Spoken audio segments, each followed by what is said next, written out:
America, there's a thing about both white vigilantism and white tears, particularly male white tears. Really white tears in general, because that's what Karens are, right? They Karen out, and then as soon as they get caught, it's like, green waterworks. White men can get away with that too. And it has the same effect. Even as the right tries to politicize the idea that masculinity is being robbed from American men by multiculturalism and wokeism, they still want to be able to have their tears. My show had value, and that, I'm sorry, that what I was doing had value. And in the end, I'm sorry, I try not to cry on TV. And I say this is kind of like being on TV, so I apologize. And then it mattered. I see Karen is there, and she's been texting me as well. And so what I will just say is that in the end, thank you. Didn't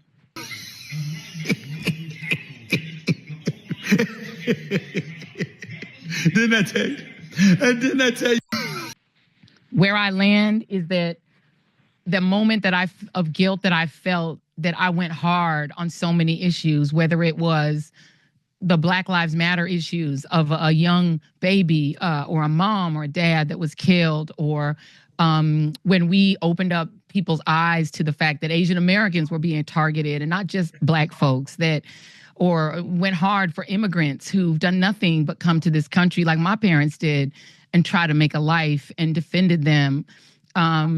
Or whether we've talked about what the president is doing that is subversive to the Constitution, that is injurious to our liberty, defending books that people find inconvenient, that Nicole Hannah-Jones put into our spirit, that we need to understand 1619 as the real founding of this country, whether it's talking about any of these issues, and yes, whether it's talking about Gaza and the fact that we as the American people have a right to object, to little babies being bombed. And where I come down on that is I'm not sorry.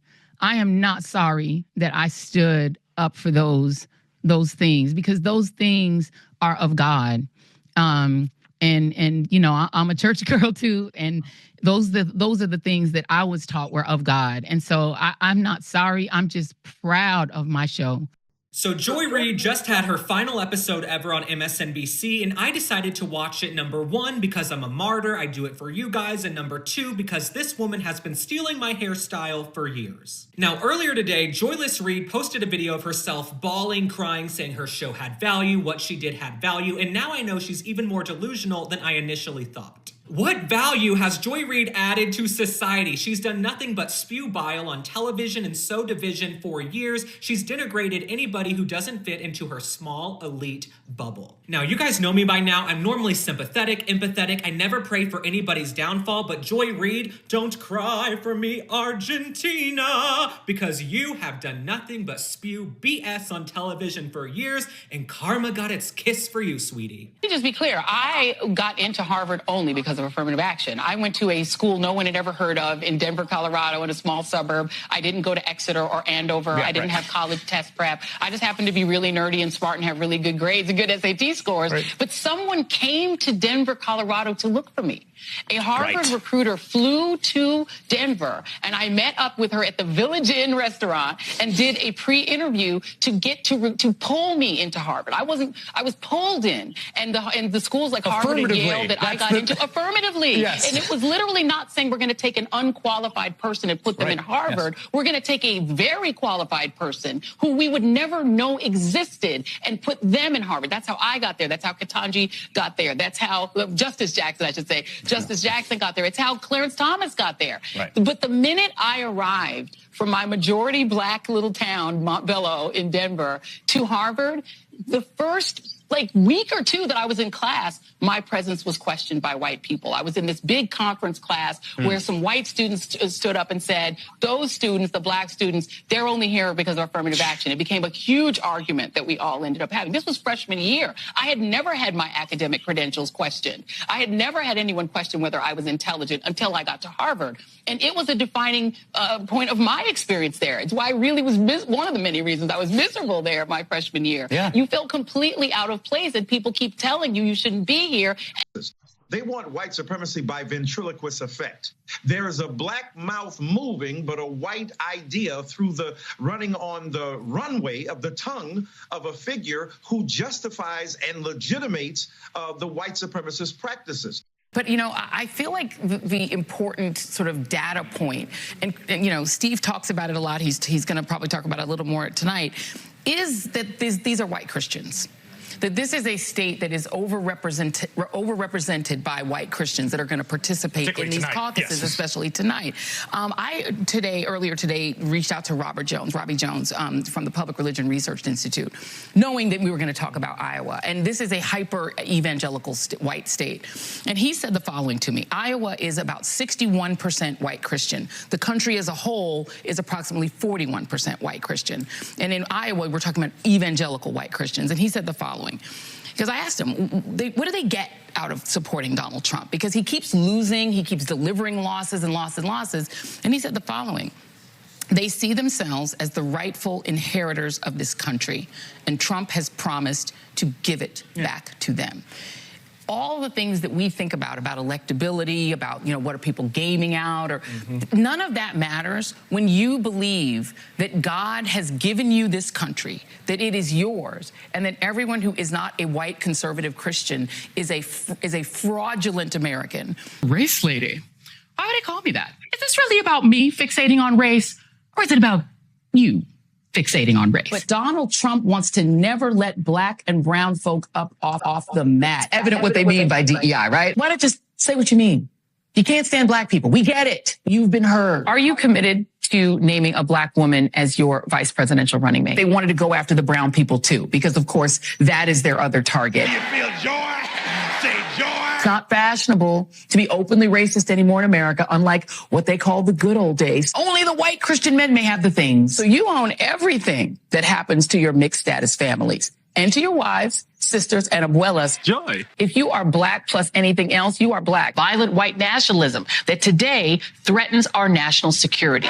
Make a joyful noise. Don't send any of those invites to any black women you know. We do have a fascist groundswell in parts of this country, mainly among white men, let's be clear. I mean, you're also a white guy. Are you saying the we is white folks need more kids? Yeah! Make your own dinner, MAGA. Make your own sandwiches. Wipe tears. Only God can give that woman the kind of joy she had right there. Similarities to what happened in Germany and what's happening now in America are just undeniable. Donald Trump is acting like a Nazi, talking like a Nazi, and now posting like a Nazi. Like Trump, Hitler was also viewed as a clown, a goon who could be kept in line after a 4-year break to, you know, learn to accurately quote Adolf Hitler. Right-wingers were saying, get in the oven anytime you made any benign comment on Twitter. Elon Musk, I guess he misses the old South Africa in the 80s. He wants that back. Yes! No.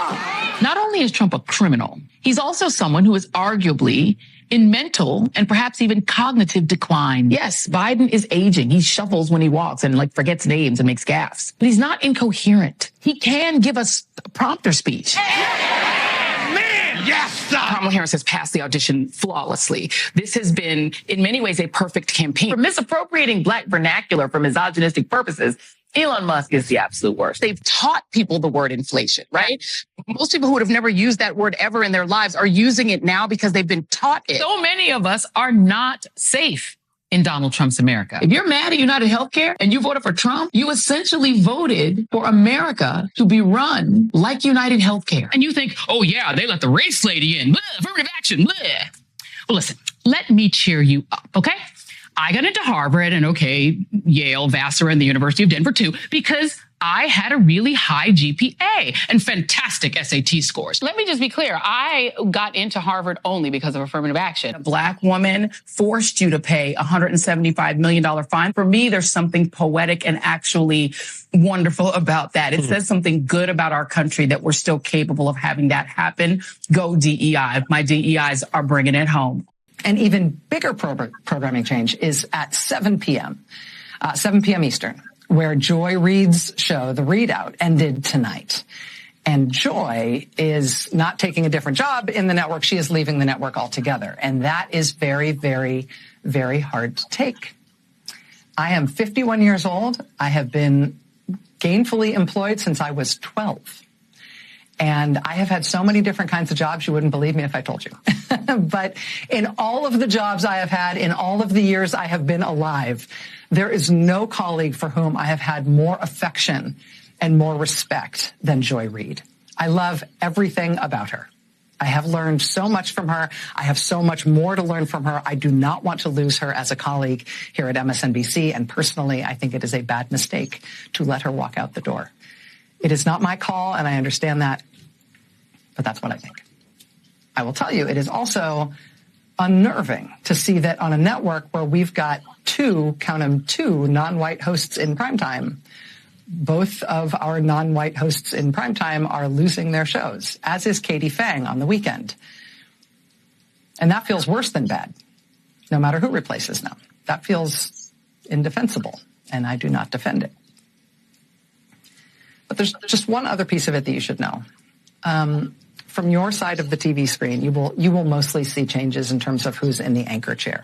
And actually, everybody who's going to be in anchor chairs from here on out are great colleagues and great at what they do. And you are not going to be disappointed in who's on our air and what you're going to be seeing.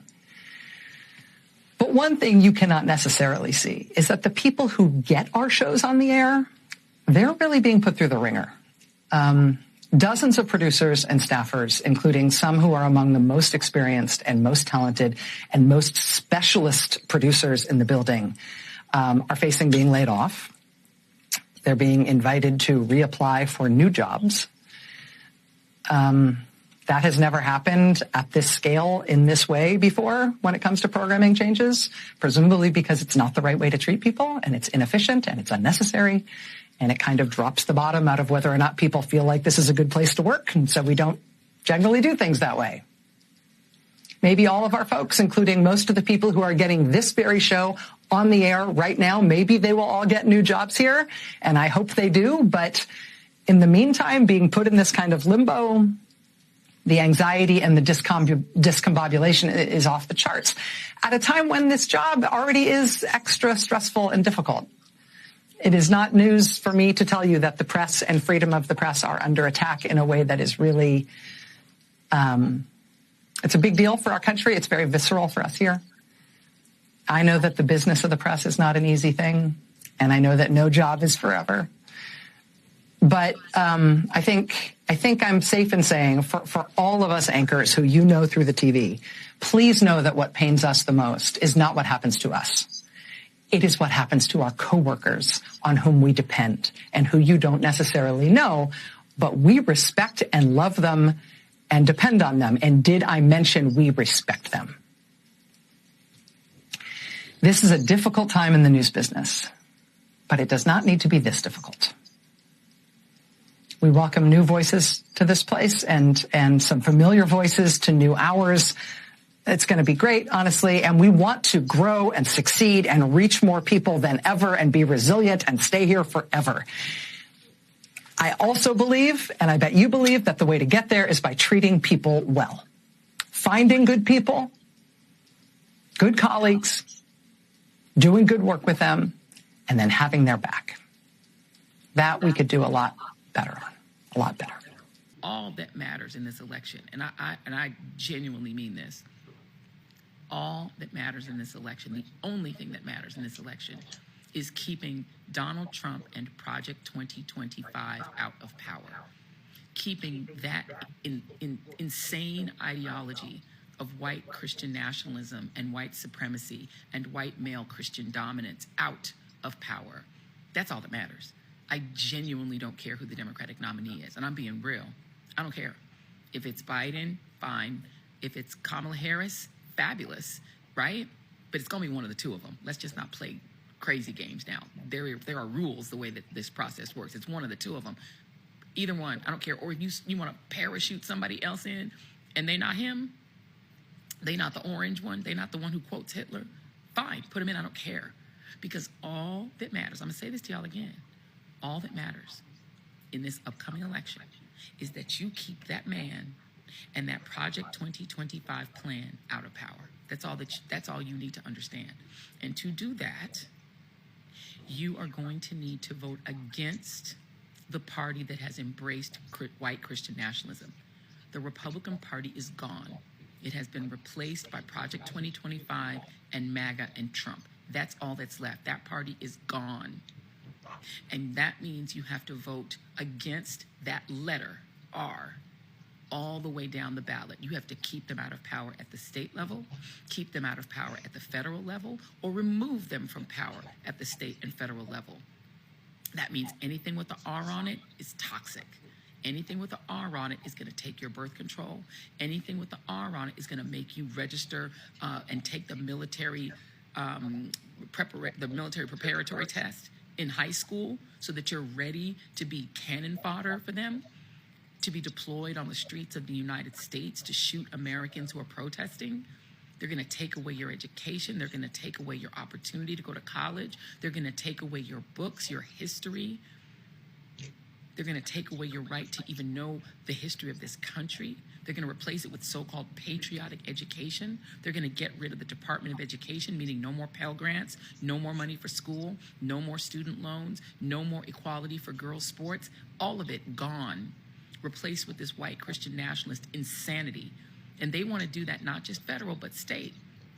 The Republican Party at the state level is just as bad or worse. Baby, ladies, gentlemen, friends, nothing else matters. Okay? Nothing else matters but stopping Trump, the Republican Party, and Project 2025 in November. You have 119 days to get right with that and get comfortable with that. That's all that matters. Okay?